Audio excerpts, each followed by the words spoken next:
Kesultanan Utsmani, juga dikenal sebagai Kekaisaran Ottoman, didirikan pada tahun 1299 oleh Osman I.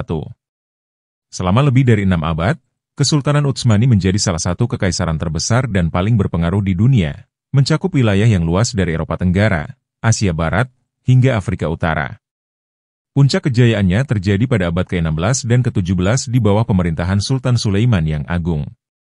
Namun, memasuki abad ke-19, Kesultanan Utsmani mulai mengalami kemunduran. Faktor-faktor internal seperti korupsi, ketidakstabilan politik, dan ketidakmampuan untuk beradaptasi dengan perubahan zaman, serta faktor eksternal seperti tekanan dari kekuatan Eropa, menyebabkan kekaisaran ini melemah. Mustafa Kemal Pasha, yang kemudian dikenal sebagai Mustafa Kemal Atatürk, lahir pada tahun 1881 di kota Salonika, sekarang Thessaloniki, Yunani. Ia adalah seorang perwira militer yang cerdas dan ambisius. Mustafa Kemal menunjukkan bakat kepemimpinan dan strategi militer yang luar biasa selama Perang Dunia Pertama, terutama dalam pertempuran Gallipoli. Setelah kekalahan Kesultanan Utsmani dalam Perang Dunia Pertama, kekaisaran ini berada di ambang kehancuran. Perjanjian Sevres pada tahun 1920 mengukuhkan pembagian wilayah Utsmani oleh sekutu, yang menyebabkan ketidakpuasan dan kemarahan di kalangan rakyat Turki. Mustafa Kemal memimpin gerakan nasionalis untuk menentang perjanjian tersebut dan memulai perang kemerdekaan Turki. Ia berhasil menggalang dukungan dari berbagai kalangan, termasuk militer dan rakyat biasa, untuk melawan pasukan sekutu dan pemerintah Kesultanan Utsmani yang lemah.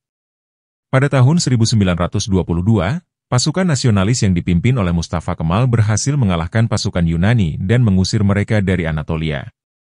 Kemenangan ini menandai berakhirnya kekuasaan Kesultanan Utsmani dan membuka jalan bagi pembentukan Republik Turki. Pada tanggal 1 November 1922, Majelis Nasional Turki yang dipimpin oleh Mustafa Kemal secara resmi menghapuskan kesultanan. Sultan terakhir, Mehmet VI, diusir dari Istanbul dan pergi ke pengasingan. Pada tanggal 29 Oktober 1923, Republik Turki secara resmi diproklamasikan dengan Mustafa Kemal sebagai presiden pertamanya. Sebagai presiden, Mustafa Kemal Atatürk melakukan serangkaian reformasi besar-besaran untuk memodernisasi Turki dan mengubahnya menjadi negara sekuler. Pada tanggal 3 Maret 1924, Mustafa Kemal menghapuskan kekhalifahan, yang merupakan simbol kekuasaan Islam di dunia. Khalifah terakhir, Abdülmecid II, diusir dari Turki.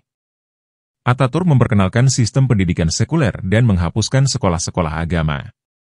Ia juga mendirikan banyak sekolah dan universitas baru untuk meningkatkan tingkat pendidikan di Turki. Atatürk menggantikan hukum Islam dengan sistem hukum sipil yang didasarkan pada model Eropa. Ia juga memperkenalkan undang-undang baru yang memberikan hak-hak yang lebih besar kepada perempuan, termasuk hak untuk memilih dan dipilih.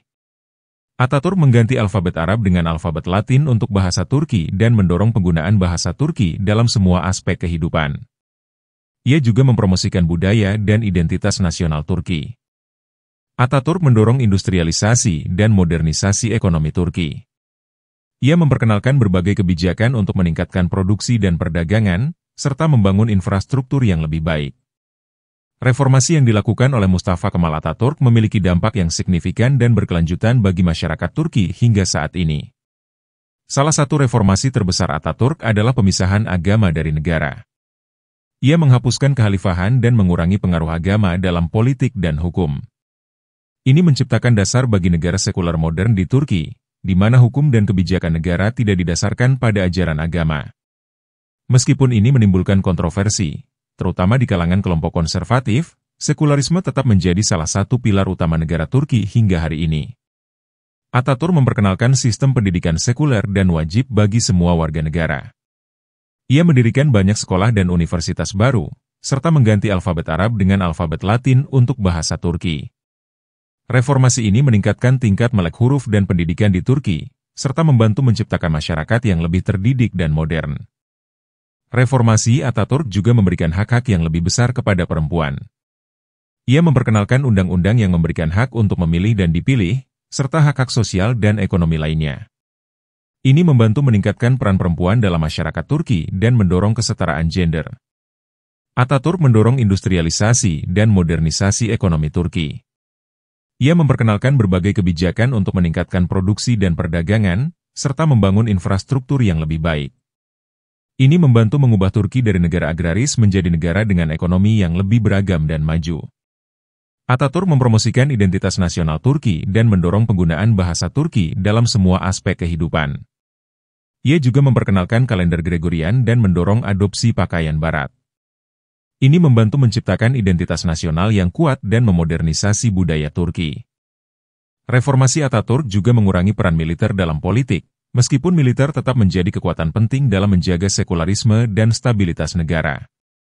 Perubahan konstitusi dan sistem politik yang diperkenalkan oleh Ataturk menciptakan dasar bagi demokrasi di Turki, meskipun perjalanan demokrasi di Turki mengalami pasang surut. Meskipun banyak yang menghormati Ataturk sebagai bapak pendiri Turki modern, reformasinya juga menimbulkan kontroversi. Kelompok konservatif dan Islamis sering mengkritik kebijakan sekularisme dan modernisasi yang dianggap menghapus warisan Islam dari Turki. Namun, warisan Ataturk tetap dihormati oleh banyak orang Turki, dan visinya terus menginspirasi pemimpin dan masyarakat Turki hingga hari ini. Reformasi yang dilakukan oleh Mustafa Kemal Ataturk membawa perubahan besar bagi Turki dan meninggalkan warisan yang masih terasa hingga saat ini. Meskipun kontroversial, reformasi ini membantu menciptakan negara Turki yang modern, sekuler, dan lebih maju. Dampak dari reformasi ini terus mempengaruhi kehidupan politik, sosial, dan ekonomi di Turki.